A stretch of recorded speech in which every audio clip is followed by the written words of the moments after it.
dinegasikan menjadi selalu salah, ya.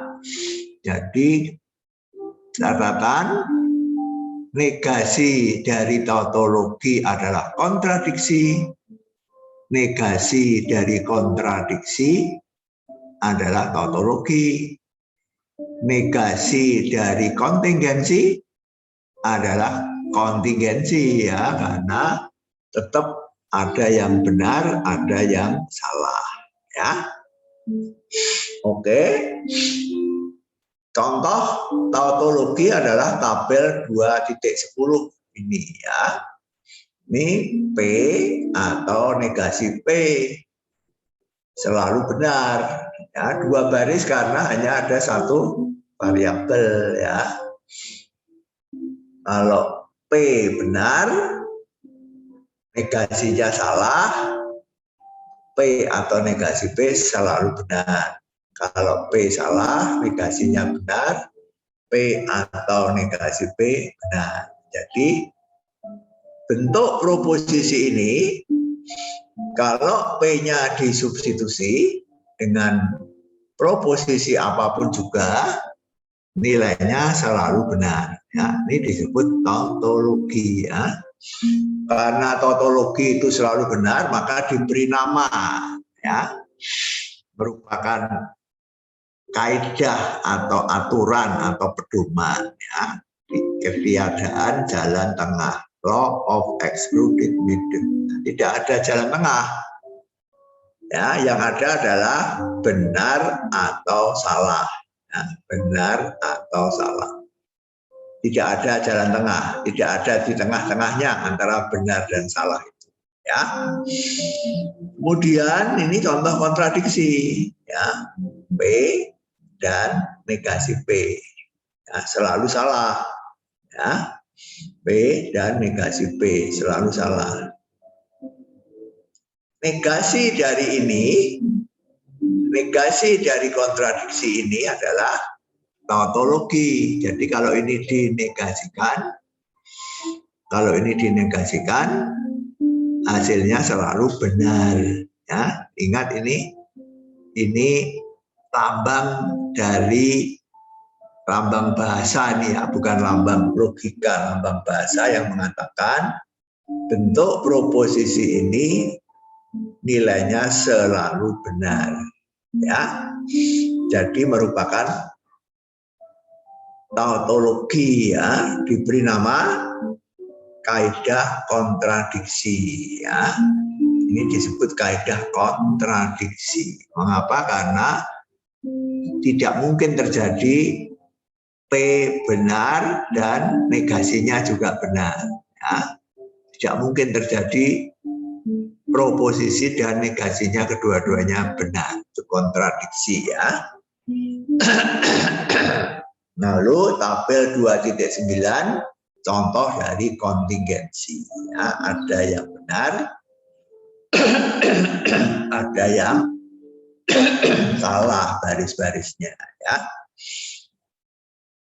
Nah, ini yang sudah saya katakan tadi, karena tautologi itu selalu benar nilainya, maka dipakai sebagai pegangan, ya.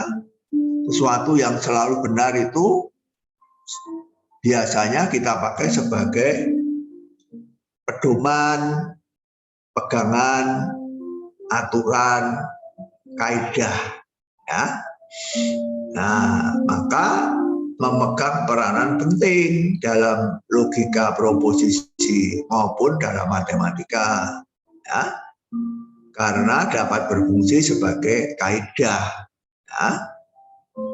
Misalnya sebagai kaidah yang akan dipakai untuk melandasi suatu penalaran yang sah, ya. Nanti akan kita lihat, ya, tautologi itu karena selalu benar maka dipakai sebagai pedoman, ya. Dan pedoman-pedoman itu biasanya diberi nama, ya, supaya mudah untuk menyebutnya, ya. Halaman 28 ini ada daftar, ya. ada daftar 19 ya, 19 bentuk proposisi yang merupakan tautologi ya. Ada 19 bentuk proposisi yang kalau PQR-nya itu disubstitusi dengan proposisi tertentu, hasilnya selalu benar, ya, tidak pernah salah. Ya. Maka disebut tautologi ya, ada 19 tautologi dan biasanya tautologi itu dipakai sebagai kaidah ini ya. Dan kaidah itu diberi nama ya supaya mudah untuk menyebutnya, tidak usah menyebutkan ini yang teknis sekali tapi cukup menyebutkan namanya ya. Nah, kalau menyebut namanya kita tahu oh ini maksudnya ini ya.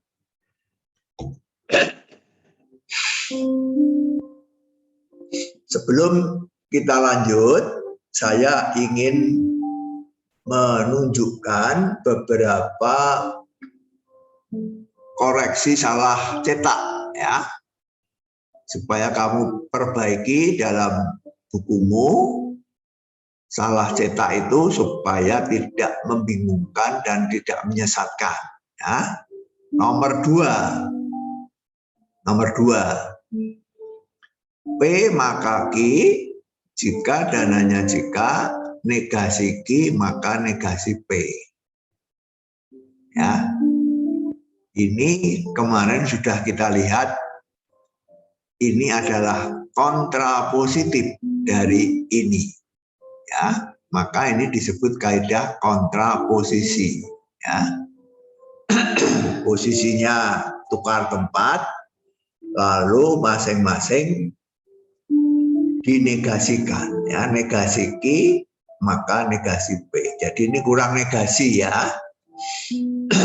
Nomor 4 kaidah adisi ya. 4B ya. 4B ya. 4A P maka P atau Q. 4B Q maka P atau Q ya. Jadi ini bukan P tapi Q ya. Q maka P atau Q ya. Nomor 4. Kemudian nomor 6. 6A nomor 6 P maka Q dan negasi Q ini ya, bukan negasi P. P maka Q dan negasi Q maka negasi P. Ya, ini disebut kaidah modus tollens. Ya, ini bahasa Latin ya. Nomor 5 disebut modus ponens. Nomor 6 disebut modus tollens ya. Ini bukan negasi P tapi negasi Q. Nah, ini ya. Nomor 5 nanti akan sering sekali kita pakai ya sebagai pedoman untuk penarikan kesimpulan atau penalaran ya. Nomor 7 hanya kurang kurung ya di sini ya. Ada kurung paling kiri, ada kurung buka paling kiri, ditutup di sini ya. Ini kurung bukanya, ini kurung tutupnya ya. Ini kurung tutupnya. Oke, kemudian nomor 16 ya. Kaidah absorpsi seringkali dalam bahasa Indonesia itu disebut kaidah penyerapan ya.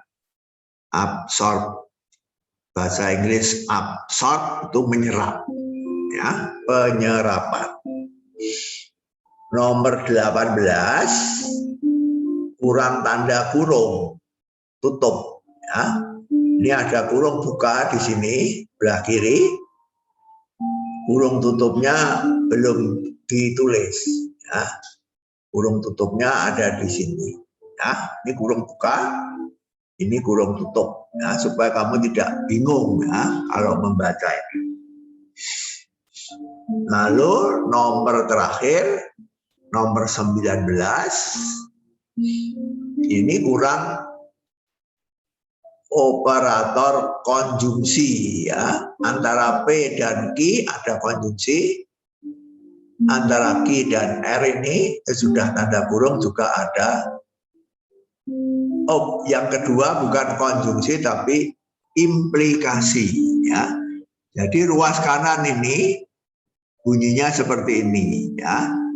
P dan Q kurung maka R ya. Jadi antara P dan Q ada operator konjungsi, antara kurung dengan R ada operator implikasi ya. Jadi ruas kanan itu yang benar ini ya.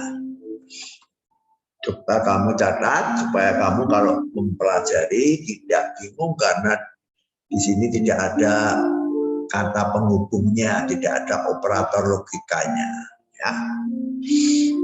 Oke. Nah, nanti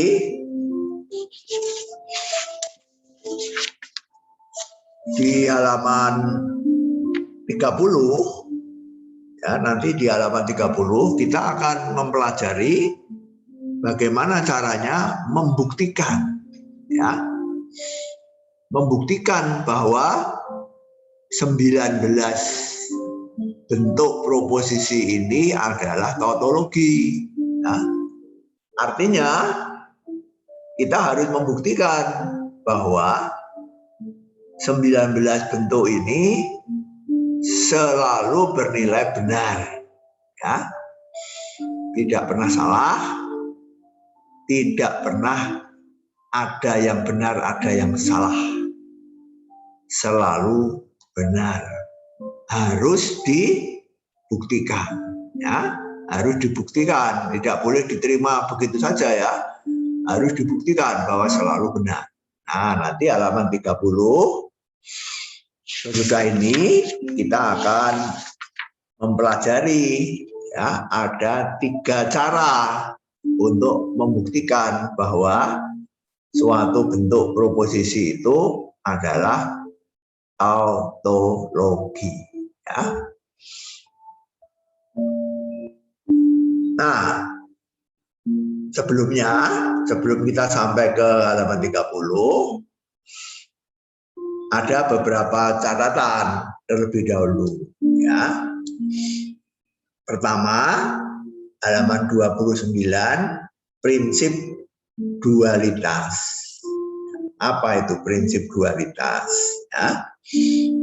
Nah, untuk memahami prinsip dualitas, kita memahami dulu apa yang disebut dual ya. Dual itu artinya dua ya. Dual bahasa Inggris ya. Dual dari suatu bentuk proposisi adalah bentuk proposisi yang diperoleh dengan mengganti operasi disjungsi dengan konjungsi, dan sebaliknya konjungsi dengan disjungsi. Kemudian mengganti 1 dengan 0 dan sebaliknya 0 dengan 1 ya. Jadi kalau kamu punya suatu bentuk proposisi ya, kemudian konjungsi kamu ganti disjungsi, disjungsi kamu ganti konjungsi, 1 kamu ganti 0, 0 kamu ganti 1, hasilnya adalah dualnya dari proposisi semula ya. Contohnya ini, misalkan kamu punya bentuk proposisi seperti ini ya, P atau 1 dan R atau 0. Ya. 1 ini apa ini? 1 ini melambangkan proposisi yang selalu benar.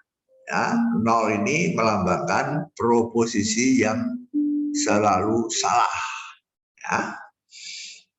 Nah, ini bentuk proposisi. Dual dari bentuk ini adalah ini, bawahnya ini.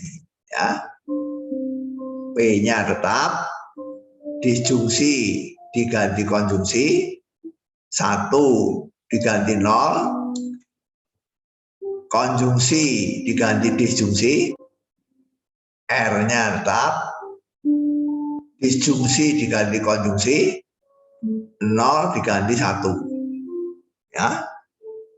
Disjungsi diganti konjungsi dan sebaliknya, 1 diganti 0 dan sebaliknya. Ya. Ini disebut dual dari ini. Ya. Ini disebut dualnya ini. Ya. Nah, yang pertama dualnya yang kedua, yang kedua dualnya yang pertama. Ya. Oke. Nah, setelah kita tahu dual itu apa, lalu kita sampai pada prinsip dualitas.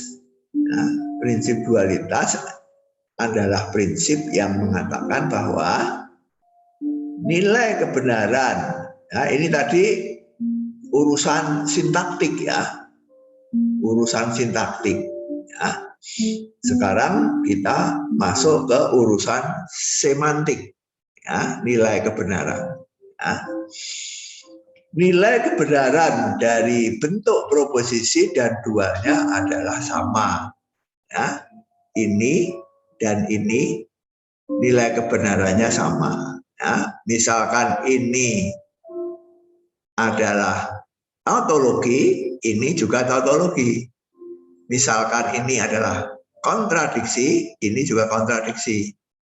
Misalkan ini adalah kontingensi, dualnya juga kontingensi. Ya, jadi prinsip dualitas adalah prinsip yang mengatakan bahwa nilai kebenaran suatu bentuk proposisi dan dualnya adalah sama. Ya, nilai kebenarannya yang sama ya. Kalau sintaktiknya, bentuk kalimatnya itu berbeda ya, berbeda, tapi nilai kebenarannya sama ya. Nah, oleh karena itu maka tadi pada halaman 28 ya, daftar tautologi yang 19 itu ya, pada daftar 19 tautologi itu kita melihat beberapa tautologi yang memuat konjungsi, disjungsi, 1 atau 0 itu selalu muncul sepasang ya, tidak hanya 1 tetapi sepasang. Misalnya nomor 3 ya, misalnya nomor 10,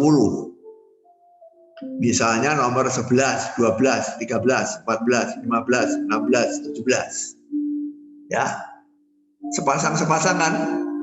Apa itu artinya? Artinya yang 1 dualnya yang lain ya. Kalau kamu perhatikan ya, yang 1 dualnya yang lain. Sehingga kalau yang 1 tautologi, dualnya juga tautologi ya. Contoh ini ya. Nah, nomor 3. Nomor 3 ya. Namanya kaidah simplifikasi ya. P dan Q maka P ya. Kalau ini P dan Q maka Q ya. Oh maaf, ini bukan dualnya, sorry, ini bukan dualnya, tapi ini berbeda ya, ini berbeda ya. sorry saya salah ya, bukan 3 itu bukan dualnya ya, 4 juga bukan dualnya karena ini berbeda ya, ini tidak dirubah ya. Ini 2 proposisi yang berbeda, bukan dualnya ya. Dualnya itu mulai pada nomor 10 ya. Nomor 10 nih, saya tadi salah ya. Nomor 10. P dan P jika dananya JKP ya. Kalau dannya konjungsi kamu ganti disjungsi, P atau P jika dananya JKP. Nah, ini hasilnya dualnya ya. Kalau yang pertama itu tautologi, dualnya juga tautologi. Jadi untuk membuktikan sepasang ini cukup membuktikan salah satu saja ya, karena yang kedua itu dualnya ya, yang mempunyai menurut prinsip dualitas, dualnya ini mempunyai nilai kebenaran yang sama dengan proposisi semula. Jadi kalau membuktikan sepasang seperti ini cukup salah satu saja, karena yang kedua itu dualnya ya, yang menurut prinsip dualitas nilai kebenarannya sama. Nomor 12, 11, P dan 1 jika dananya JKP. Ya. Konjungsi diganti disjungsi, 1 diganti 0. Ya. Jadi ini dualnya. Nilai kebenarannya sama. Kalau kamu mulainya dari bawah, dualnya atasnya. Ya. Disjungsi diganti konjungsi, 0 diganti 1. Ya. Jadi yang A, yang B ini dualnya yang A, yang A dualnya yang B. Ya. Begitu juga nomor 12, nomor 13, nomor 14, nomor 15, nomor 16, dan nomor 17. Nah, 10 sampai dengan 17. Itu sepasang-sepasang karena yang satu adalah dualnya dari yang lain. Ya. Misalnya ini ya, idempoten ya, idempoten itu nomor 10 ya. 10, 11, 12, 13, 14, 15, 16, 17 itu De Morgan ya. De Morgan. Ya. Mengapa mereka muncul sepasang-sepasang? Karena yang satu tidak lain daripada dualnya yang lain ya. Jadi mereka kedua bentuk itu mempunyai nilai kebenaran yang sama ya, menurut prinsip dualitas. Nah, oke.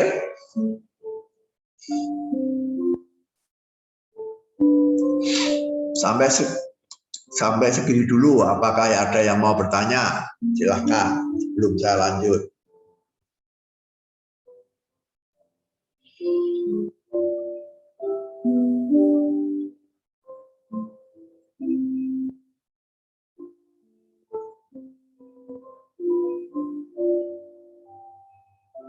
Silakan, siapa yang mau bertanya?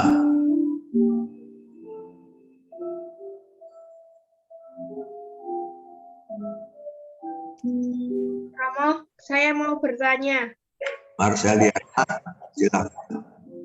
Berarti kalau prinsip dualitas itu boleh dibalik ya Romo, cara membacanya, asalkan nanti konjungsi jadi disjungsi mau jadi 1. Ya, ya.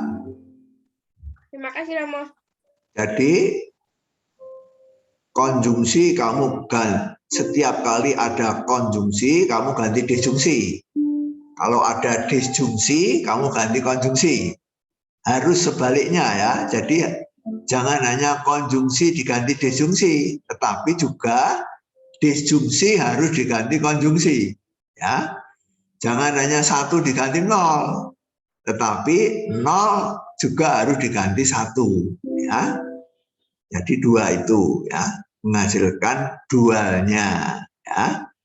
Lalu secara semantik bentuk proposisi dan dualnya mempunyai nilai kebenaran yang sama ya. Oke. Siapa yang mau bertanya silahkan, jangan ragu-ragu. Ayo beramai-ramai bertanya.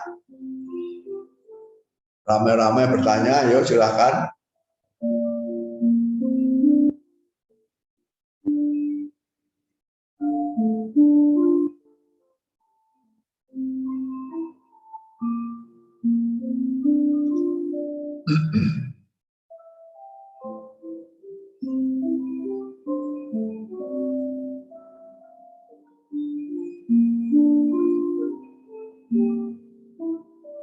Silahkan, siapa yang mau bertanya?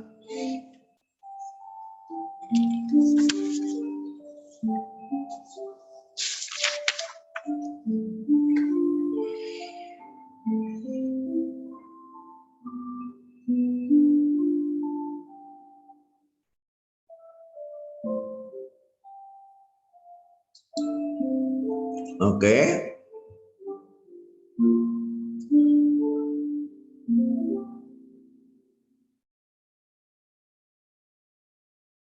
Sebelum saya lanjut, saya akan kembali ke halaman 23 ya, di tengah.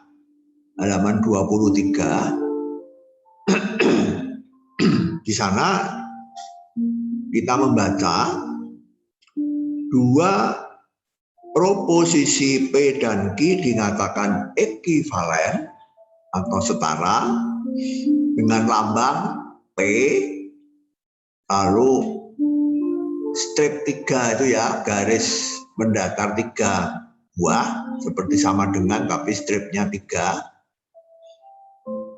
ya. Apabila proposisi majemuk P jika dananya jika Q bernilai benar ya. Coba saya tulis di sini ya, halaman 23 ya. Jadi di halaman 23 kita membaca P dikatakan ekivalen atau setara dengan Q bila, itu artinya jika dananya jika ya, P jika dananya jika Q bernilai benar ya. Jadi kalau ekivalensi P jika dananya jika Q itu adalah ekivalensi yang bernilai benar, maka kita mengatakan P dan Q ekivalen ya. Lambangnya ini ya, lambangnya seperti sama dengan tapi stripnya 3 ya. Nah ini halaman 23 kita belum mempelajari bentuk proposisi ya, kita baru mempelajari proposisi ya. Sekarang kita perluas menjadi P dan Q-nya ini bentuk proposisi sekarang ya. P dan Q bentuk proposisi ya. Nah, sebelumnya ini dulu ya. Sebelumnya ada suatu catatan, sebagian dari tautologi di atas merupakan ekivalensi ya. Misalkan nomor 1, nomor 2 ya. Nomor 3 tidak. Nomor 3 implikasi ya. Nomor 4 implikasi, nomor 5 implikasi, nomor 6 implikasi, nomor 8 ekivalensi, nomor 9 ekivalensi ya. Jadi sebagian dari tautologi di atas bentuknya adalah suatu ekivalensi, ya, memakai kata perangkai jika dan hanya jika. Ya. Misalkan nomor 1 ini, tautologi implikasi. P maka Q jika dan hanya jika negasi P atau Q. Ya. Nah, ini tautologi ya. Nanti akan sudah kita buktikan ini sebenarnya ya, bahwa ini adalah tautologi.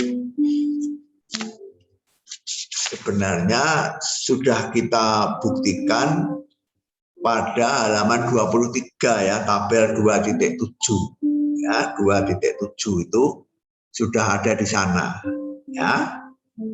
Lihat nilainya selalu benar ya, adalah tautologi ya. Nah, tautologi yang kata perangkainya adalah ekivalensi ini ya, disebut ekivalensi logis ya. Ekivalensi berdasarkan logika ya. Berdasarkan logika, berdasarkan ini adalah suatu tautologi yang selalu benar, ini disebut ekivalensi logis ya. Ini ada salah cetak lagi ya di sini ya, bukan strip 3 tapi lambang jika dan hanya jika ya. Bentuk proposisi di sebelah kiri lambang ekivalensi ini, yaitu ini, dikatakan ekivalen atau setara ya. Ini yang halaman 23 ya, dengan bentuk proposisi di sebelah kanannya ya. Maka sini saya beri catatan, lihat halaman 23 karena sudah disinggung di sana ya. Jadi yang sebelah kiri ekivalen dengan sebelah kanan ya. Nah, sekarang dirumuskan secara umum. Bentuk proposisi kita beri lambang P tapi besar, ya, huruf besar. Nah, P besar adalah bentuk proposisi. Q besar bentuk proposisi. Ya.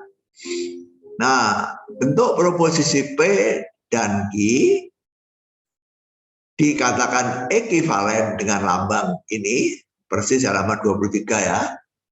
Ekivalen atau setara dengan lambang ini jika dan hanya jika bentuk proposisi P jika dan hanya jika Q adalah tautologi ya.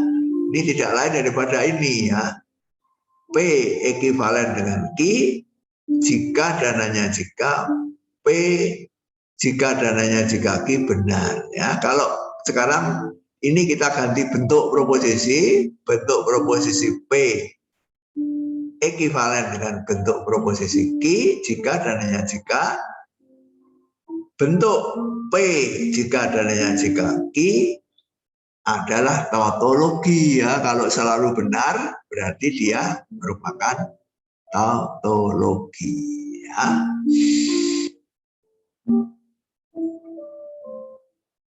Atau dengan perkataan lain, P jika dan hanya jika Q adalah ekivalensi logis ya. Nah, seperti hanya lambang ini kemarin sudah saya jelaskan, lambang ini bukan lambang logika ya. Lambang logika itu ada 5 ya. Negasi, konjungsi, disjungsi, implikasi, ekivalensi. Ya, ini bukan lambang logika, ini juga bukan lambang logika. Ini lambang bahasa. Ya, ini mengatakan proposisi atau bentuk proposisi itu selalu benar. Ini mengatakan bentuk proposisi sebelah kiri ekivalen dengan bentuk proposisi sebelah kanan. Ya. Nah, bagaimana penggunaannya? Ya, ini alinea berikutnya adalah bagaimana hal itu digunakan. Ya. Digunakan bagaimana? Digunakan untuk substitusi. Ya, digunakan untuk substitusi. dua proposisi yang ekivalen boleh saling mengganti. Karena apa? Karena nilai kebenarannya sama, ya. Kalau ini adalah tautologi, berarti P dan Q itu nilai kebenarannya sama, ya, sama-sama benar atau sama-sama salah, ya. Definisi ekivalensi, ya, definisi ekivalensi. Jadi karena P dan Q itu sama-sama benar atau sama-sama salah, nilai kebenarannya sama, maka P boleh diganti Q boleh diganti P, ya. Kalimatnya berubah, tapi nilai kebenarannya tidak berubah, ya. Jadi kalau kita bekerja dengan logika, kita hanya fokus pada semantik nilai kebenaran, ya. Sintaktik berubah karena ada kalimat atau proposisi atau bentuk proposisi yang diubah, diganti, ya. Tapi kalau yang mengganti itu ekivalen, nilai kebenarannya sama, maka bentuk proposisi keseluruhan nilainya tidak berubah, ya. Contoh, misalkan kita punya bentuk proposisi P, ya. Kemudian P itu memuat di dalamnya bentuk proposisi P1, ya. Misalkan ini, ya. Ini bentuk proposisi P, di dalamnya ada bentuk proposisi ini, ya. Ini bentuk proposisi P memuat bentuk proposisi ini, ya, misalkan, ya. Jadi P adalah bentuk proposisi yang memuat bentuk proposisi P1, misalkan, ya. Jadi P1 adalah bagian dari P, ya. Seperti ini, ya. Ini adalah bagian dari keseluruhannya ini, ya. Nah, kalau diketahui bahwa P1 ekivalen dengan P2, jadi P1 dengan P2 itu setara, nilai kebenarannya sama, maka P1 boleh diganti P2.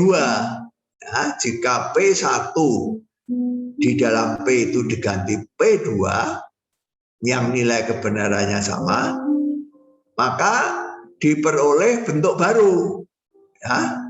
Kita sebut Q. Baru karena berbeda, ya.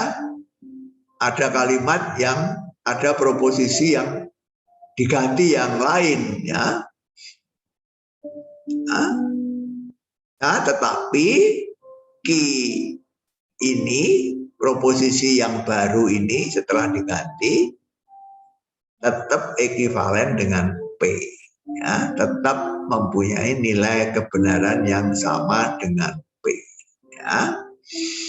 Contoh, misalkan proposisi P ini, ya, memuat P1-nya ini, memuat bentuk proposisi implikasi P maka Q, ya.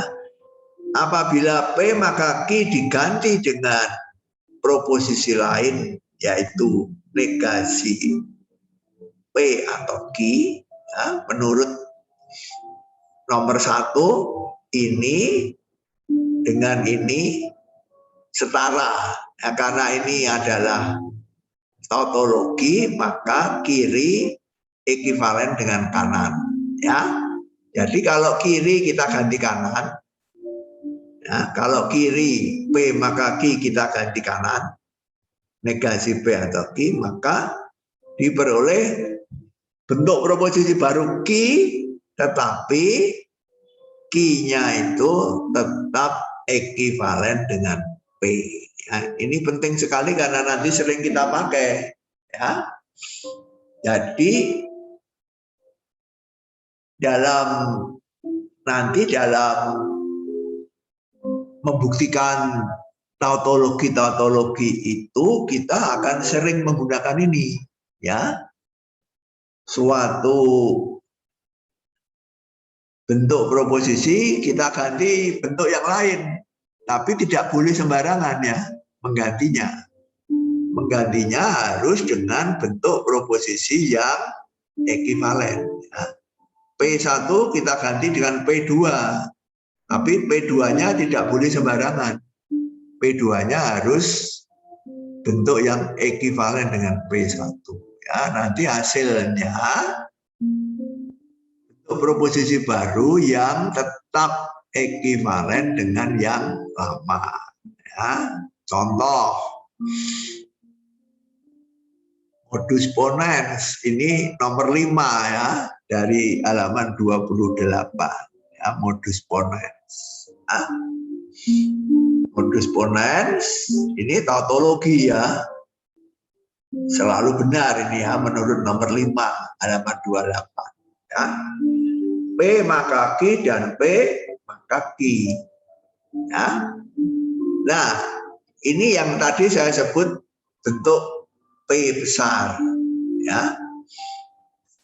Ini yang di atas tadi saya sebut dengan notasi ini P besar ya. P besarnya ini ya. Nah, di dalam P besar itu ada P1 ya. P1-nya ini ya. P maka Q ini ya, ini P1-nya ya. P1 merupakan bagian dari P ya. Nah, P1 kita ganti dengan P2. Nah, P2-nya mana? P2-nya ini ya, ini P2 ya. Nah, kita tahu bahwa P1 itu ekivalen dengan P2 ya, sebab menurut nomor 1 ya, P maka Q jika dan jika negasi P atau Q tautologi ya. Jadi kalau itu tautologi berarti P maka Q berarti P maka Q ekivalen dengan negasi P atau Q. Ya, ini P1 ekivalen dengan P2. Ya, ini dengan ini ekivalen. Jadi P1 boleh diganti P2. Ya, nah kalau P1 diganti P2 hasilnya ini. Ya. Nah, ini yang tadi saya sebut di atas. Ini yang tadi di atas saya sebut Q besar ya. Ini yang di atas tadi saya sebut Q besar. Ya. Q besar ya. Jadi kalau P1 kita ganti dengan P2 ya, P maka Q kita ganti dengan negasi P atau Q, hasilnya adalah proposisi, bentuk proposisi baru ya, yang kita beri lambang Q besar tadi di atas ya.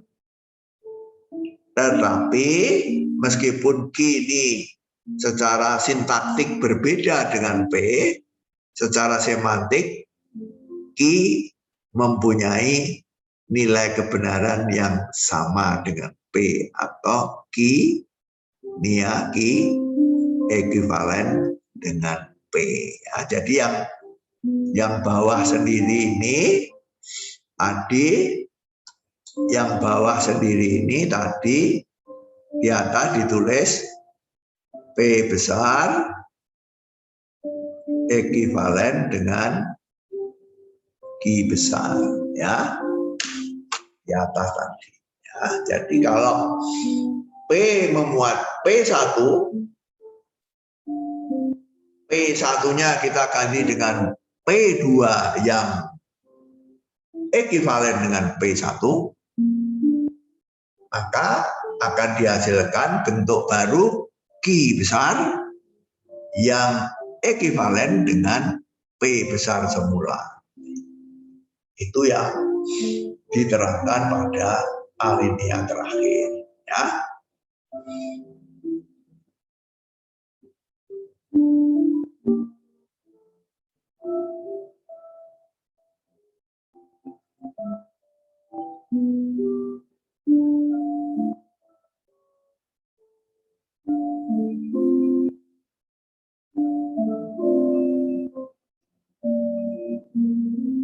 Apakah ada yang mau bertanya?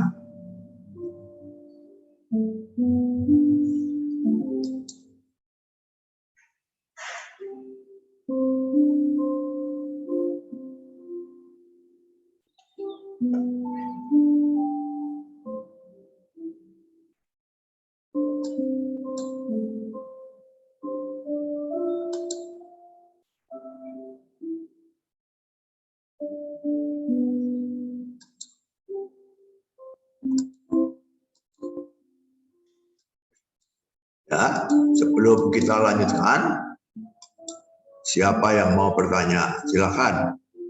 Jangan ragu-ragu. Ayo, saya tunggu. Saya tunggu siapa yang mau bertanya. Apa yang kurang jelas dari uraian saya tadi? Jangan ragu-ragu. Jangan ragu-ragu, ayo bertanya.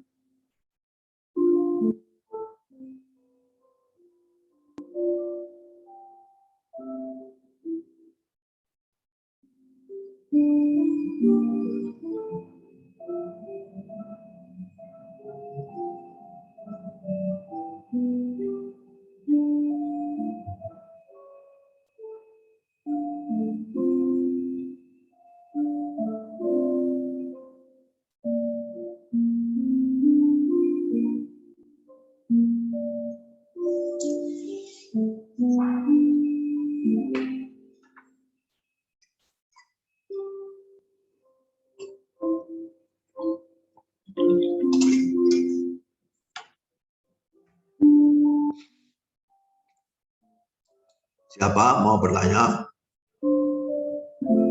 Dimus, tanya. Belum, Romo. Oke. Clara Nainggolan.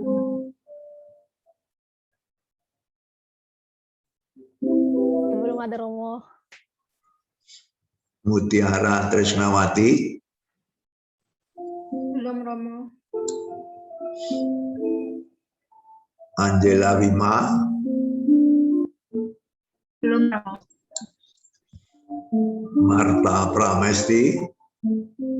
Belum juga, Romo. Brigita Audina.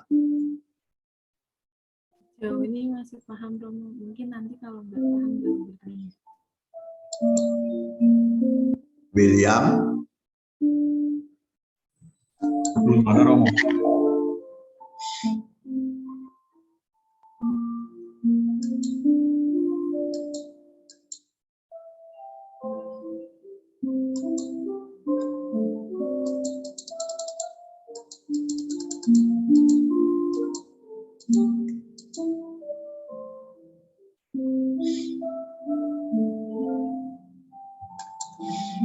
Oke, sekarang kita sampai ke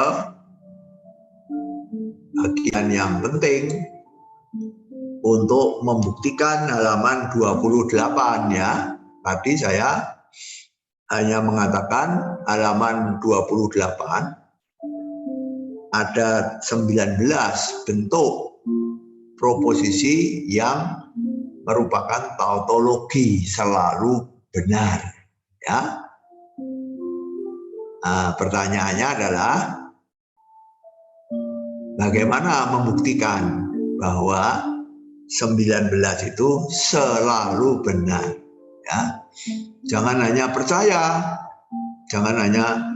percaya bahwa selalu benar ya. Kita harus membuktikan secara matematika ya bahwa bentuk itu kalau PQR-nya kita substitusi dengan proposisi tertentu selalu menghasilkan nilai kebenaran benar, ya, tidak pernah salah, tidak pernah ada yang benar, ada yang salah. Ya. Nah, untuk membuktikan suatu tautologi, ya,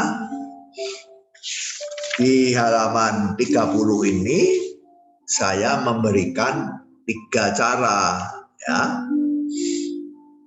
Ada 3 cara. Ini cara yang pertama, ini cara yang kedua, ini cara yang ketiga, ya. Cara pertama itu paling mudah dan tidak perlu berpikir.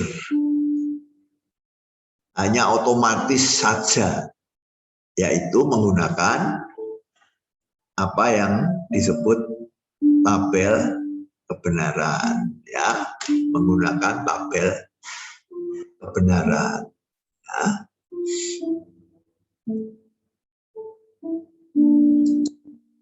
Jadi cara pertama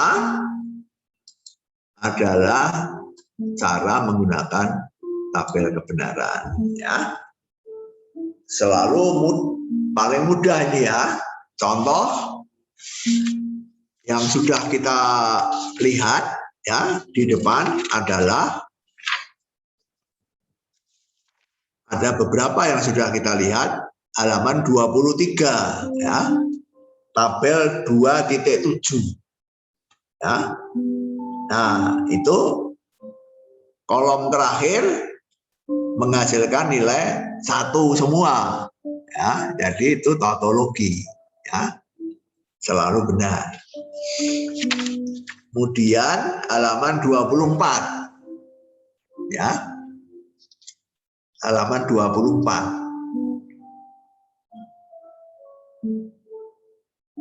tabel 2.8, ya, kolom terakhir selalu benar, ya. Nah, berarti itu tautologi, ya. Kemudian halaman 27, ya, tadi sudah kita lihat, ya. Tabel 2.10 selalu benar, ya. Tautologi, ya. Jadi menggunakan tabel kebenaran, ya. Menggunakan tabel kebenaran, ya. Cara yang pertama yang paling mudah, ya. Nah, sebagai contoh,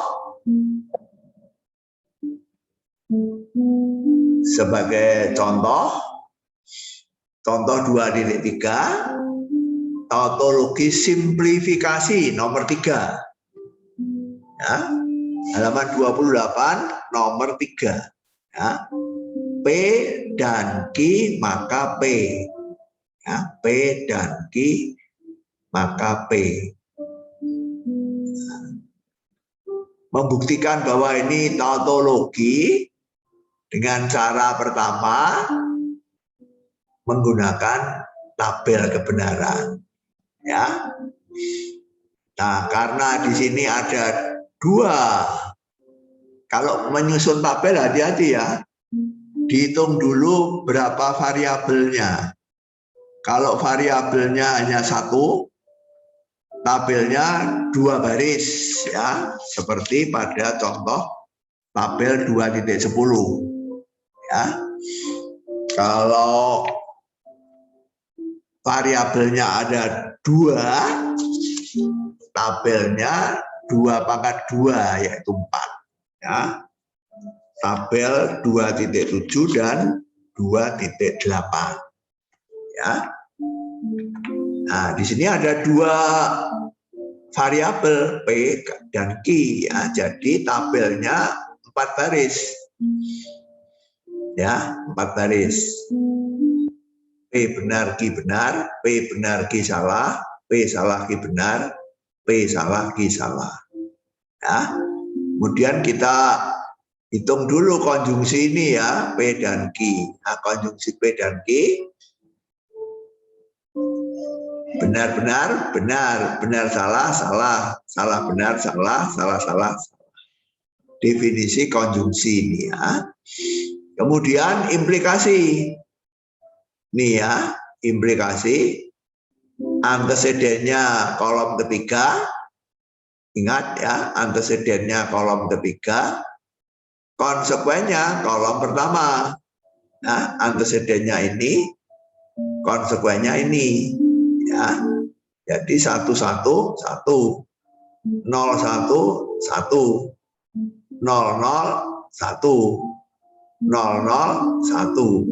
Ya, jadi tidak pernah salah, ya, selalu benar. Nah, jadi tautologi karena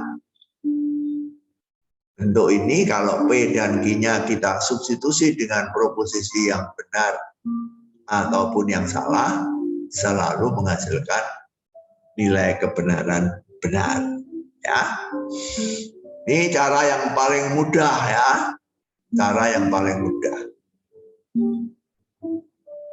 menggunakan tabel selalu bisa, ya, selalu bisa dan pekerjaannya seperti otomatis saja ya, tidak terlalu berpikir yang problem solvingnya tidak ada di sini ya, karena mekanis saja ya, 1, 0, 1, 1, 0, 0, 1, 0, 1, 0, lalu ini, ya mekanis saja. Ya.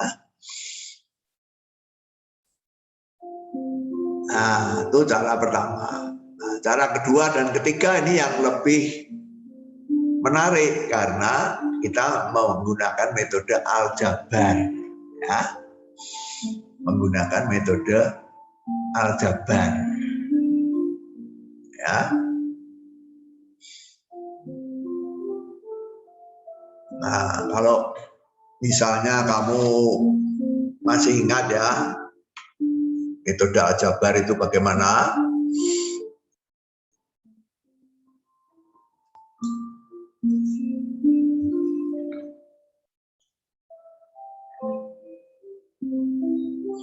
Metode aljabar itu misalkan begini ya.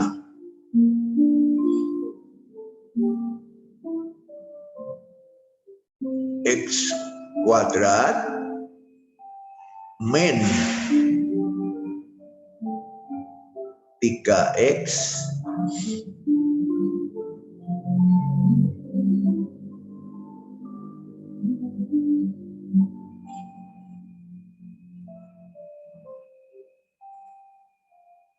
plus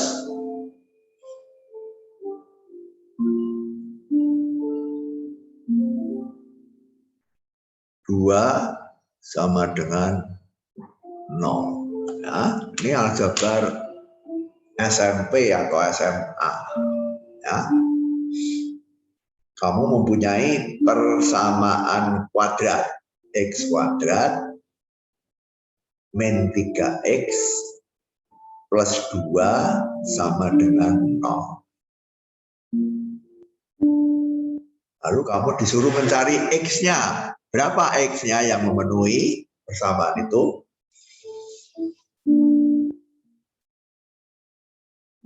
Siapa yang bisa menjawab? 1 dan 2. Dari mana kamu nggak tahu?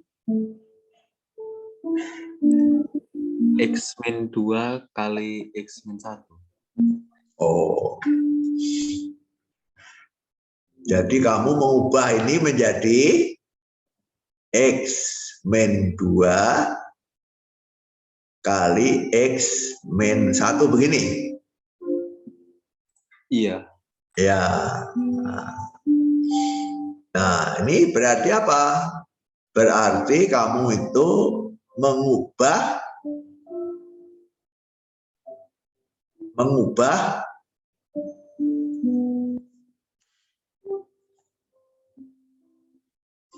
suatu persamaan dengan persamaan lain kan? Nah, ini yang tadi dalam logika saya beri nama yang pertama itu P besar, yang kedua Q besar, ya. Nah, mengapa kamu itu boleh mengubah? Oh, kamu itu diberi persamaan seperti ini ya. Kok kamu ubah menjadi seperti ini apa tidak semena-mena ini mengubah persamaan? Apa tidak mengubah soal ini? Apa tidak berubah nih soalnya?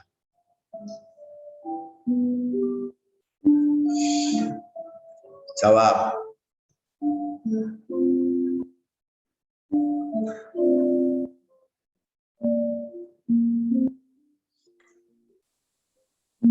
Siapa yang mau menjawab?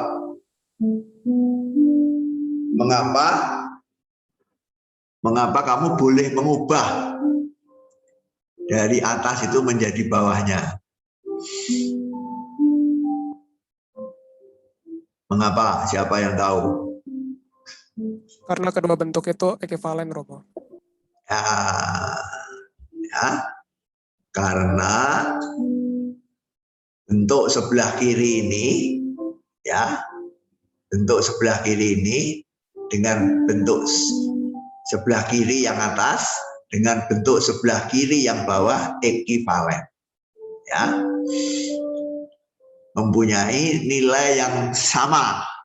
Ya, kalau atas benar, bawah juga benar. Kalau atas salah, bawah juga salah. Ya, ini yang saya terangkan tadi ya. Tapi sekarang dalam konteks aljabar, ya, sebenarnya yang saya terangkan tadi itu sudah kita lakukan ya, tapi dalam konteks aljabar, ya. Jadi bukan barang asing ya. Jadi kamu diberi P, ya, memuat P1, P1-nya kamu ganti P2, hasilnya Q ya, tapi P dan Q ekivalen ya. Artinya kalau ini benar ini juga benar, kalau ini salah ini juga salah. Ya. Coba misalnya X-nya kamu ganti 1. Ya. X-nya kamu ganti 1. 1 kuadrat 1 dikurangi 3 kali 1 berapa? 1 dikurangi 3 min 2 kan? Min 2 tambah 2 berapa? 0 ya. Nah, jadi kalau X-nya saya ganti 1 ini benar ya. Sekarang di bawah kalau X-nya saya ganti 1 berarti ini 0 kan? Ini kali 0 sama dengan 0, benar ya. Kalau X-nya saya ganti 3, ini menjadi berapa? 9 dikurangi 9, 0 ditambah 2 sama dengan 2. 2 sama dengan 0, salah ya. Nah, kalau X-nya diganti 3 dikurangi 2 berapa? 1. 3 dikurangi 1 berapa? 2. Ya, 1 kali 2 berapa? 2. 2 sama dengan 0, salah. Ya. Jadi ketika atas ini benar, ini juga benar. Ketika atas ini salah, ini juga salah. Ya, jadi itulah yang disebut ekivalen. Ya. Boleh diganti karena ekivalen. Ya, jadi itu yang sudah kita kerjakan di aljabar ya, apa yang saya terangkan di atas tadi. Ya. Nah, kamu kemudian menulis di bawahnya X min 2 sama dengan 0 atau X min 1 sama dengan 0 ya. Ini ekivalen lagi ya. Jadi kalau kamu punya A kali B sama dengan 0, itu artinya salah satu dari A dan B harus 0, ya. A 0 atau B 0, ya. Jadi ini ekivalen dengan ini, X min 2 sama dengan 0 atau X min 1 sama dengan 0, ya. X min 2 sama dengan 0 itu menghasilkan X sama dengan 2, ya. X min 1 sama dengan 0, X sama dengan 1, ya. Ini ekivalen lagi, ya. Nah, itu sudah pekerjaanmu sehari-hari di SMA, ya, menyelesaikan persamaan kuadrat dengan cara pemfaktoran, ya, difaktorkan persamaannya. Jadi ketemu penyelesaiannya, ya. Bagaimana menyelesaikan suatu persamaan kuadrat dengan mengganti persamaan itu dengan persamaan lain yang ekivalen, ya. Nah, itulah yang disebut metode aljabar, ya. Nah, sekarang metode ini kita pakai dalam logika, ya. Kita pakai dalam logika, ya. Membuktikan tautologi juga dapat dilaksanakan dengan cara penjabaran atau metode aljabar. Nah, bagaimana caranya? Tadi sudah saya terangkan, ya. Mengganti bentuk-bentuk proposisi di dalamnya dengan bentuk lain yang ekivalen, ya. Sehingga diperoleh bentuk proposisi baru yang nanti lebih sederhana dan sudah diketahui merupakan tautologi, ya. Jadi metode aljabar ini persis, ya, yaitu metode mengganti dengan bentuk yang ekivalen, ya, seperti tadi kan di aljabar, ya. Nah, ini yang saya terangkan di atas ini, ya, ini, ya. Bentuk proposisi P mau kita buktikan tautologi, ya. Di dalam P ada P1. P1 boleh kita ganti dengan P2 yang ekivalen, seperti tadi, ya. Hasilnya Q yang nilainya sama dengan P, ya. Nilai kebenarannya sama dengan P, ya. Nah, jadi metode ini sudah kita pakai ketika kita bekerja di aljabar. Nah, tadi sudah saya terangkan dengan contoh persamaan kuadrat, ya. Ini sudah sering kita pakai metode ini, bukan barang baru, ya. Sudah sering kita pakai. Ya, contoh ini sekarang, ya. Simplifikasi nomor 3 dengan tabel kebenaran sangat mudah, semua bisa. Sekarang dengan metode aljabar, ya, seperti tadi, ya, metode aljabar, ya. Ini kan seperti tadi kan persamaan kuadrat kan. Nah, ini buktikan ini tautologi, ya. Kita ganti seperti tadi, ya. P dan Q, maaf, ini implikasi, ya. Ini anteseden, ini konsekuen, ya. Lalu kita menggunakan nomor 1, atau kalau yang sudah kita buktikan, kita menggunakan tabel 2.7, ya, halaman 23, bahwa P maka Q ekivalen dengan negasi P atau Q, ya kan? Jadi implikasi ini ekivalen dengan negasi anteseden atau konsekuen, ya. Ini tautologi implikasi nomor 1, ya. menurut implikasi nomor 1, implikasi P maka Q ekivalen dengan negasi anteseden atau konsekuen. Ya. Kemudian kita memakai nomor 17, ya, halaman 28 nomor 17, yaitu tautologi yang diberi nama De Morgan. Ya, De Morgan itu nama orang ya, yang menemukan ini. Ya.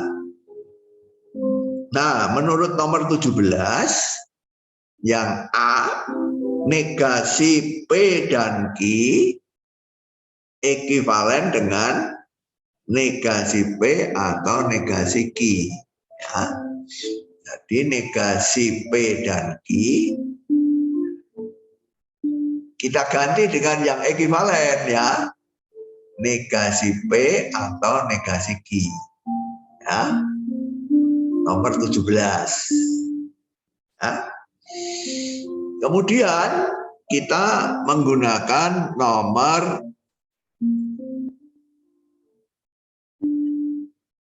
13 ya, nomor 13. Nomor 13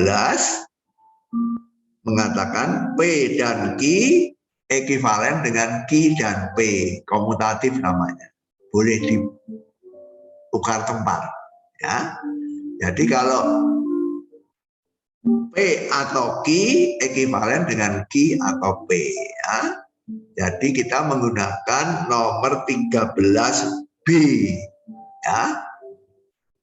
Ini atau ini ekivalen dengan ini atau ini ya. Jadi P pindah ke kiri, ininya pindah ke kanan ya. Komutatif nomor 13B di mana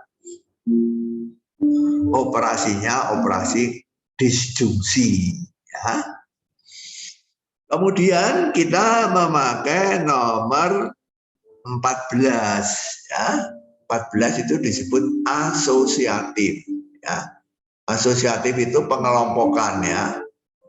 Pengelompokan.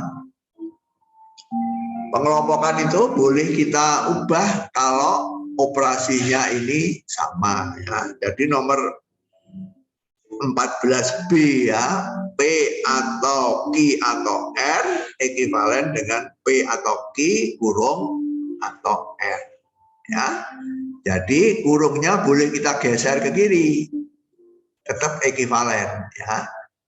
P atau negasi P atau negasi Q ekivalen dengan P atau negasi P ya. Kurungnya kita geser ke depan atau negasi Q ya. Nah, kemudian kita memakai halaman 27 ya, nomor tabel 2.10,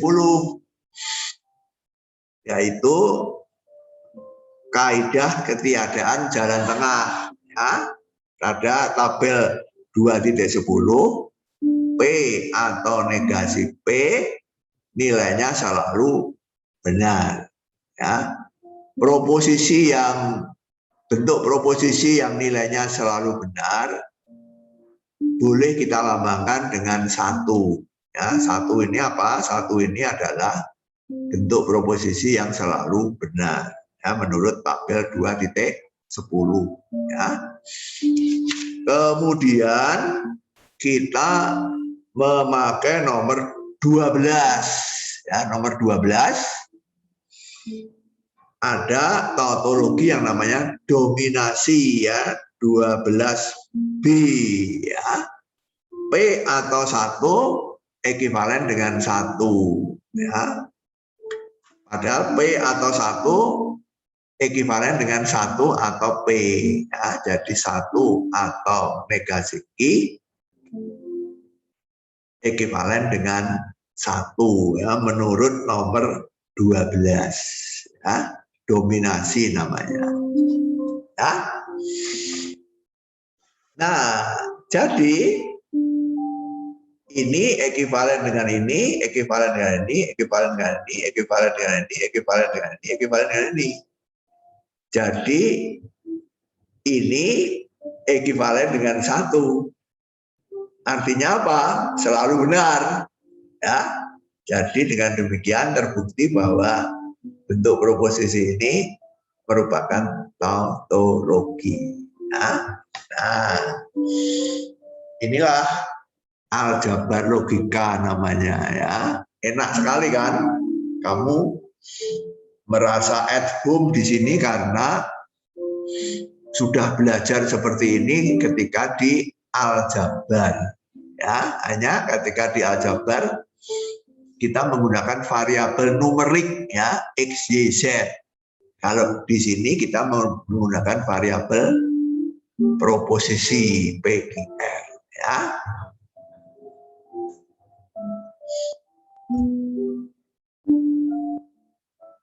Nah,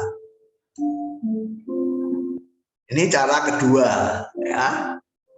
Cara pertama semua bisa, gampang. Anak SMP juga bisa ya.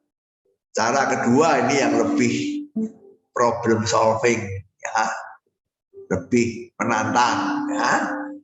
Kita menggunakan metode aljabar, artinya apa? Bentuk proposisinya kita ganti, tetapi menggantinya harus dengan yang ekivalen ya, sampai menghasilkan bentuk proposisi yang kita kenal sebagai tautologi ya, seperti ini ya. Oke, itu cara yang kedua. Apakah ada pertanyaan sampai di sini? Tanya, ayo tanya. Saya tunggu pertanyaan. Siapa yang bertanya? Silahkan. Saya Romo. Siapa? Marta. Marta. Sebentar. Marta ada di mana ya? Oh, enggak kelihatan Marta. Mana Marta? Saya Romo. Saya. Oke, Marta silakan. Yang aljabar itu tuh kan tadi pakai yang ke-19 tautologi tadi kan Romo. Nah, itu kira-kira kita harus hafal ya Romo yang ke-19? Tidak. Harus hafal, tidak. Ya. Saya tegaskan tidak harus hafal. Ya, di dalam kuliah saya tidak ada hafalan. Ya. Yang ada adalah pengertian. Ya.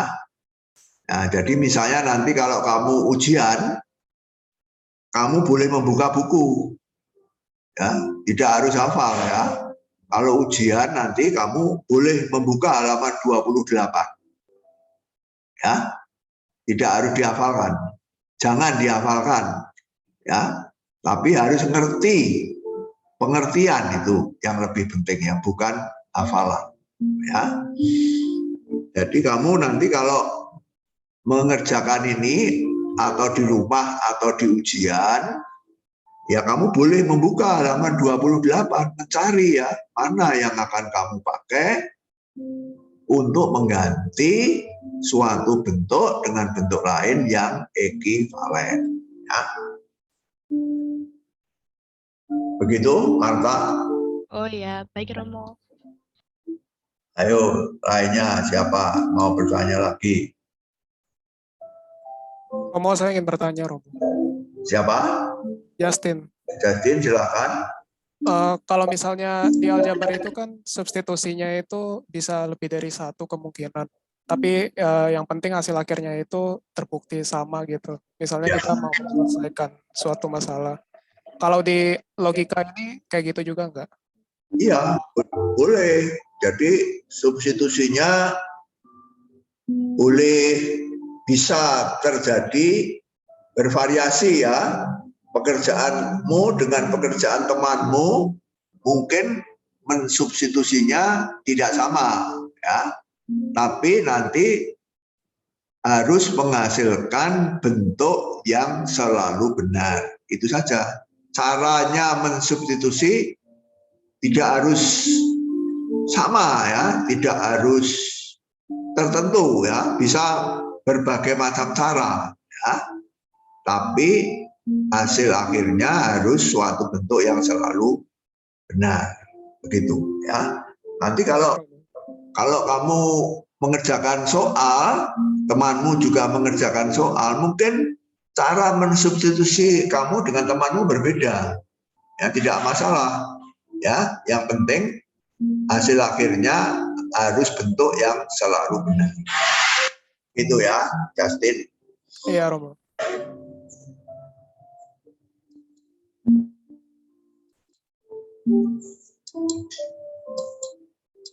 Siapa lagi? Ayo, sebelum saya lanjutkan.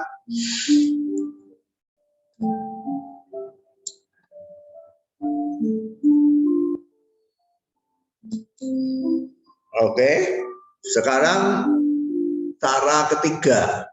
Ya. Cara ketiga ini khusus ya, yaitu kalau yang mau kita buktikan adalah ekivalensi. Ya. Jadi cara ketiga ini tidak berlaku untuk misalkan nomor 3 ya. Halaman 28 nomor 3. Itu bentuknya implikasi ya. Bentuknya implikasi. Nomor 4 implikasi, nomor 5 implikasi, nomor 6 implikasi, nomor 7 implikasi. Ya. Jadi cara yang ketiga ini hanya dipakai untuk membuktikan bentuk proposisi yang kata perangkainya adalah ekivalensi jika dan hanya jika. Ya. Contohnya misalkan nomor 16, 17, 19, ya. 18 tidak, ya, mengerti? 18 implikasi kan? Tapi 19 itu, ya. 19 itu bisa memakai cara yang ketiga.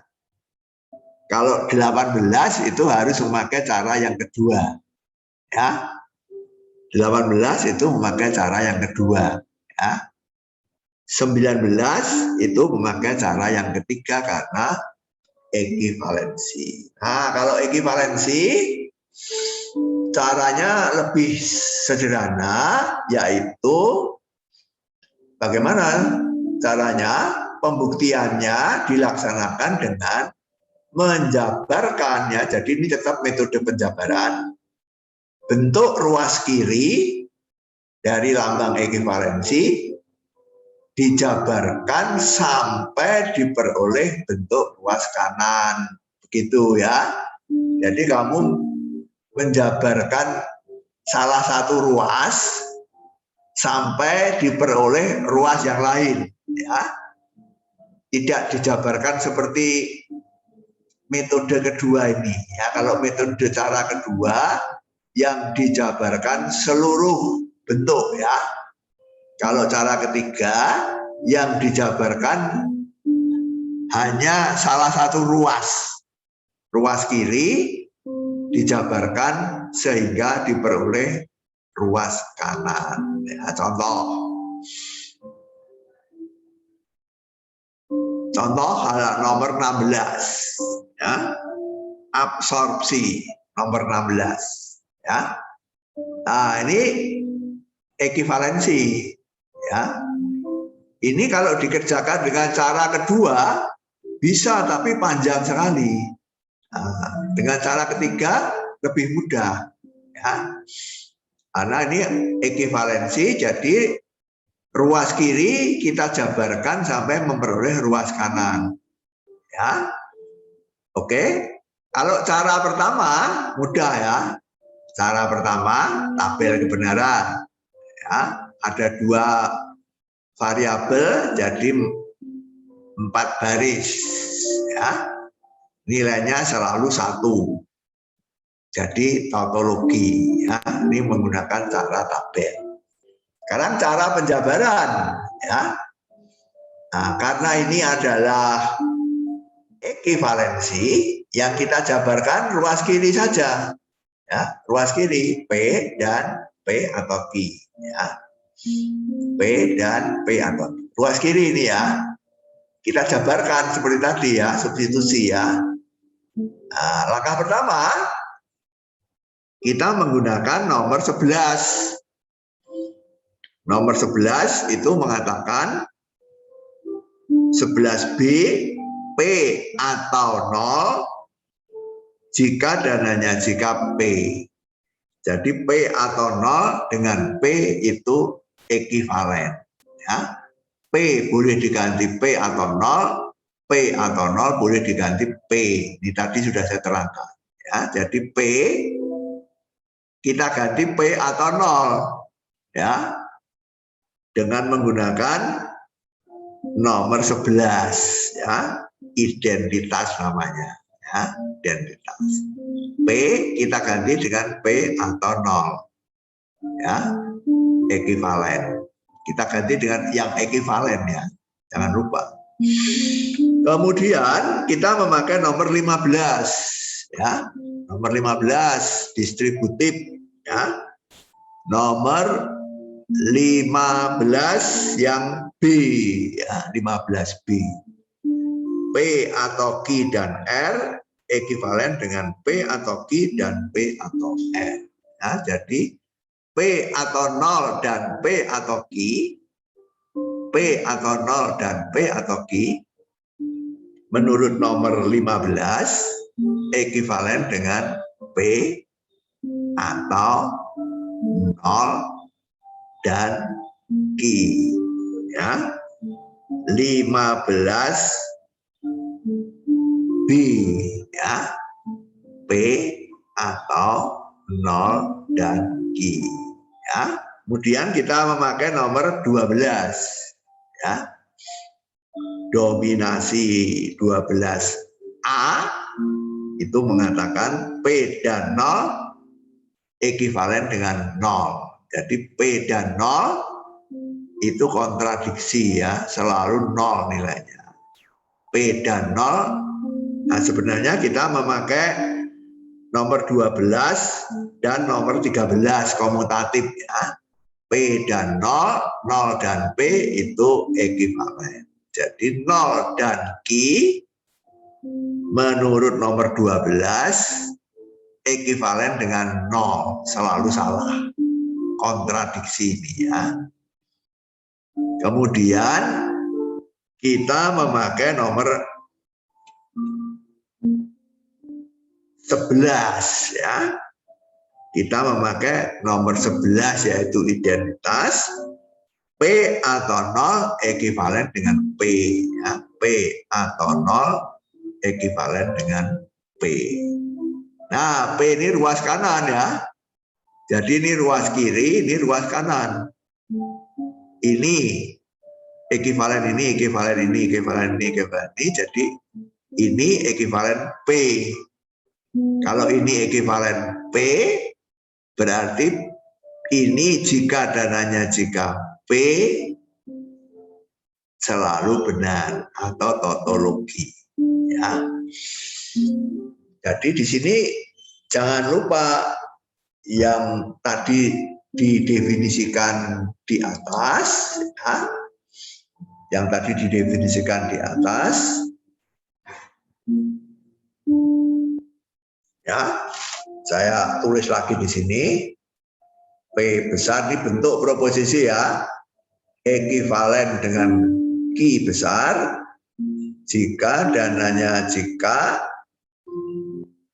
P, jika dan hanya jika Q adalah tautologi selalu benar ya. Tadi di atas tadi ya, saya hanya menulis tadi di atas ya. P setara dengan Q jika dan hanya jika ekivalensi P jika dan hanya jika Q adalah tautologi. Ya, nah ini yang kita pakai ya. Ini ekivalen dengan ini Ya. P ekivalen dengan Q.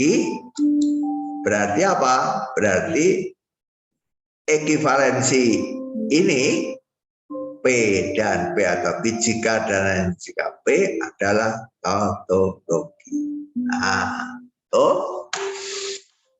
Jadi dasarnya ini ya. Dasarnya ini. Jadi ini adalah tautologi terbukti ya. Nah, ini cara seperti ini kita tidak asing ya, kamu sudah terbiasa, tetapi dalam konteks aljabar ya, sekarang konteksnya logika. Maka ini seringkali disebut juga aljabar logika ini ya.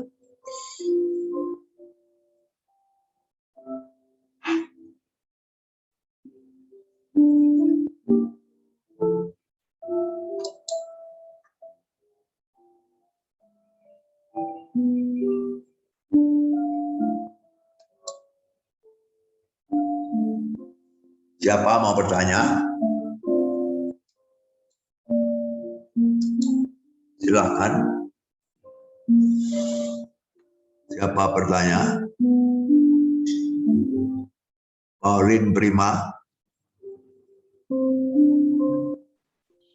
Belum Romo, masih jelas.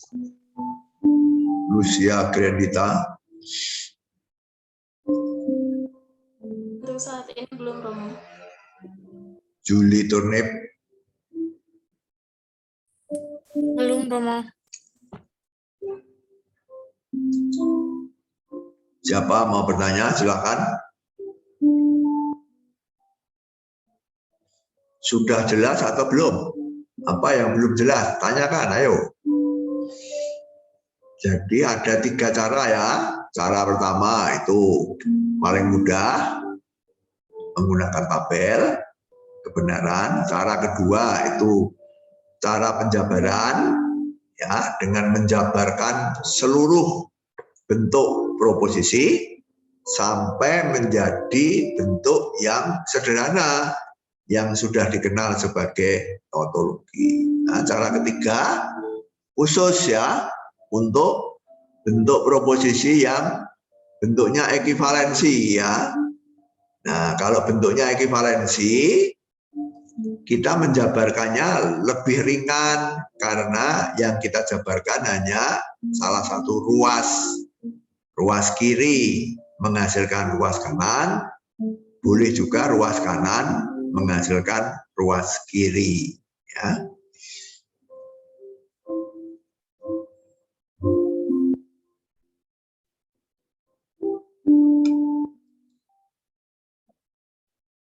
Siapa mau bertanya?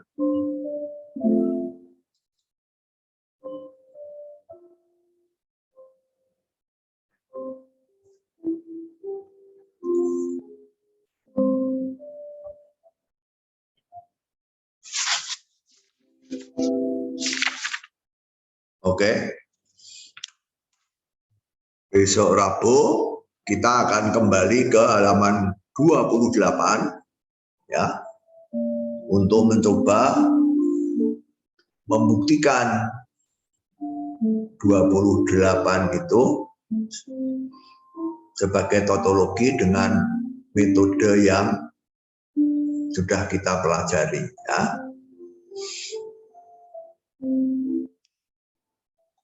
Oke. Cukup sekian hari ini.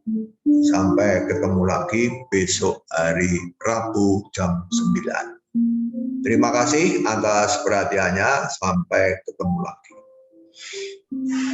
Terima kasih Romo. Terima kasih Romo. Terima kasih Romo. Ya, terima kasih semuanya. Terima kasih Romo. Terima kasih semuanya.